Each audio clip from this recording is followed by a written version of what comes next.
حضرت زکریا علیہ السلام کا واقعہ۔ حضرت زکریا علیہ السلام اللہ تبارک و تعالیٰ کے محبوب ترین پیغمبروں میں سے ایک عظیم پیغمبر ہیں۔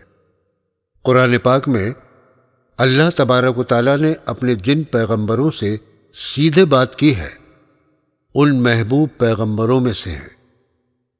جس طرح اللہ تبارک و تعالیٰ سورہ آراف میں فرماتا ہے، اے آدم، تم اور تمہاری بیوی بہشت میں رہو سہو، اسی طرح اللہ تبارک و تعالیٰ سورہ مریم میں فرماتا ہے، اے زکریا، ہم تم کو ایک لڑکے کی بشارت دیتے ہیں جس کا نام یحییٰ ہے۔ اس سے پہلے ہم نے اس نام کا کوئی شخص پیدا نہیں کیا۔ اللہ تبارک و تعالیٰ سورہ آل عمران میں فرماتا ہے، آدم اور نوح اور خاندان ابراہیم اور خاندان عمران کو تمام جہاں کے لوگوں میں منتخب فرمایا، اور یہ سب آپس میں ایک دوسرے کی نسل سے ہیں۔ اللہ تبارک و تعالیٰ نے قرآن پاک میں جس عمران کا ذکر کیا ہے یہ حضرت داؤد علیہ السلام کی اولاد سے ہیں، اور حضرت ابراہیم علیہ السلام اور حضرت یعقوب علیہ السلام کی نسل سے کچھ نیک لوگ پیدا ہوئے، انہیں آل عمران کے نام سے یاد کیا جاتا ہے۔ حضرت زکریا علیہ السلام انہی کی اولاد میں سے ہیں۔ آپ کی عمر جب تقریباً 100 برس کی تھی اور آپ کی بیوی کی عمر قریب 90 برس کی تھی، اور وہ ایک بانجھ خاتون تھی۔ حضرت زکریا علیہ السلام کو ایک ہی بات کا ڈر ستاتا رہتا تھا کہ میرے بعد اس یعقوب علیہ السلام کی نسل کا کیا ہوگا؟ کیا یہی ختم ہو جائے گی؟ کیونکہ میرے تو کوئی وارث ہے ہی نہیں۔ اس لیے آپ نے اللہ تبارک و تعالیٰ سے دعا کی۔ اللہ تبارک و تعالیٰ سورہ انبیاء میں فرماتا ہے، اور زکریا کو یاد کرو جب اس نے اپنے پروردگار کو پکارا کہ اے پروردگار، مجھے اکیلا نہ چھوڑ، اور تو سب سے بہتر وارث ہے۔ تو ہم نے ان کی پکار سن لی اور ان کو یحییٰ بخشا اور ان کی بیوی کو اولاد کے قابل بنا دیا۔ یہ لوگ بڑھ چڑھ کر نیکیاں کرتے اور ہمیں امید اور خوف سے پکارتے اور ہمارے آگے عاجزی کیا کرتے تھے۔ حضرت زکریا علیہ السلام اپنا زیادہ وقت بیت المقدس کی دیکھ بھال میں گزارتے تھے، اللہ تبارک و تعالیٰ کی عبادت میں مشغول رہتے تھے۔ اس زمانے میں رواج تھا کہ لوگ اپنے پروردگار سے اولاد کے لیے منت مانگتے تھے کہ اگر میرے اولاد ہوگی تو اسے میں اللہ کی راہ میں بیت المقدس کی خدمت میں لگاؤں گا۔ اس وقت عمران کی بیوی حاملہ تھی۔ اس نے بھی بیت المقدس میں آ کر اللہ تبارک و تعالیٰ سے منت مانگی، میرے جو اولاد ہوگی اسے میں بیت المقدس کا خادم بناؤں گی۔ اب کچھ مہینے کے بعد ان کے جو اولاد ہوئی وہ بیٹی تھی، کیونکہ بیت المقدس کا خادم بیٹے کو بنایا جاتا تھا، اور ان کے یہاں بیٹی پیدا ہوئی۔ عمران کی بیوی اب بہت پریشان رہنے لگی، کیونکہ انہوں نے منت مانگی تھی۔ انہوں نے اپنی بیٹی کا نام مریم رکھا تھا۔ جب وہ 7 برس کی ہوئی تو اس کو لے کر عمران کی بیوی بیت المقدس میں آئی اور حضرت زکریا علیہ السلام سے عرض کیا، میں نے منت مانگی تھی کہ میرے جو اولاد ہوگی اسے میں بیت المقدس کا خادم بناؤں گی، مگر میرے یہاں بیٹی پیدا ہوئی، لیکن میں پھر بھی اس کو آپ کی سرپرستی میں لے کر آئی ہوں، آپ اس کی پرورش کریں۔ حضرت زکریا علیہ السلام خوشی خوشی مریم کی پرورش کرنے لگے۔ انہوں نے بیت المقدس کے اندر ہی مریم کے لیے ایک حجرہ بنوایا۔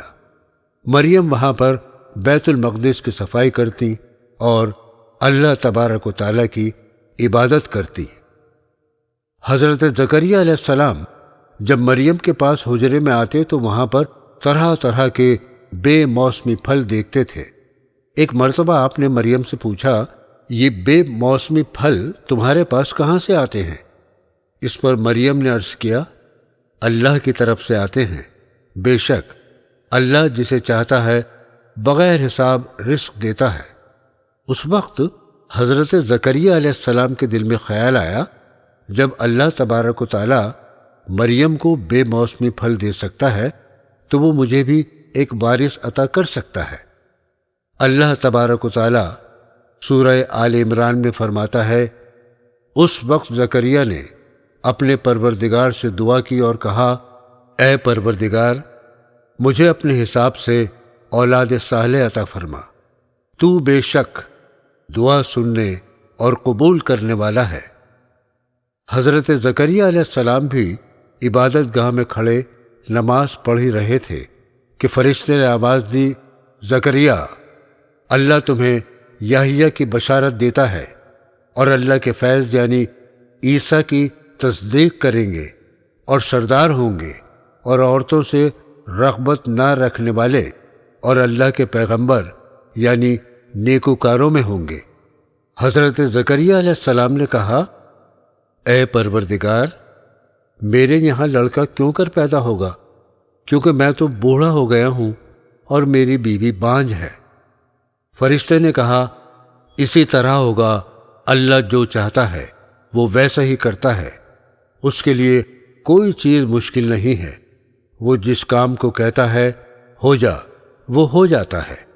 اللہ تبارک و تعالی اپنے محبوب پیغمبروں کا ذکر بار بار قرآن پاک میں فرماتا ہے، جیسا کہ سورہ مریم میں اللہ تبارک و تعالی فرماتا ہے، یہ تمہارے پروردگار کی مہربانی کا بیان ہے جو اس نے اپنے بندے زکریہ پر کی تھی، جب انہوں نے اپنے پروردگار کو دبی آواز سے پکارا اور کہا، اے میرے پروردگار، میری ہڈیاں بڑھاپے کے سبب کمزور ہو گئی ہیں اور سر کے بال سفید ہو گئے ہیں۔ اے میرے پروردگار، میں تجھ سے مانگ کر کبھی محروم نہیں رہا اور میں اپنے بعد اپنے بھائیوں سے ڈرتا ہوں اور میری بیوی بانجھ ہے، تو مجھے اپنے پاس سے ایک وارث عطا فرما جو میری اولاد اور اولاد یعقوب کی میراث کا مالک ہو، اور اے میرے پروردگار اس کو خوش اعتبار بنانا۔ اللہ تعالیٰ آگے سورہ مریم میں فرماتا ہے، اے زکریہ، ہم تم کو ایک لڑکے کی بشارت دیتے ہیں جس کا نام یحییٰ ہے۔ اس سے پہلے ہم نے اس نام کا کوئی شخص پیدا نہیں کیا۔ حضرت زکریہ علیہ السلام بولے، اے میرے پروردگار، میرے یہاں کس طرح لڑکا ہوگا، کیونکہ میری بیوی بانجھ ہے اور میں بوڑھا ہوں۔ حکم ہوا، اسی طرح ہوگا، تمہارے پروردگار کے لیے آسان ہے، اور ہم نے تمہیں پہلے بھی تو پیدا کیا تھا اور تم پہلے کچھ بھی نہ تھے۔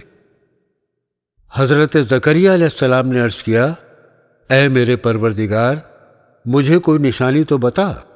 حکم ہوا، نشانی یہ ہے، تم صحیح و سالم ہو کر 3 دن لوگوں سے بات نہیں کرو گے، صرف اشاروں سے بات کرو گے، اور ان 3 دنوں میں اپنے پروردگار کی کثرت سے صبح و شام تسبیح کرو گے۔ جب حضرت زکریہ علیہ السلام کو خوشخبری ملی تو آپ کی زبان بند ہو گئی۔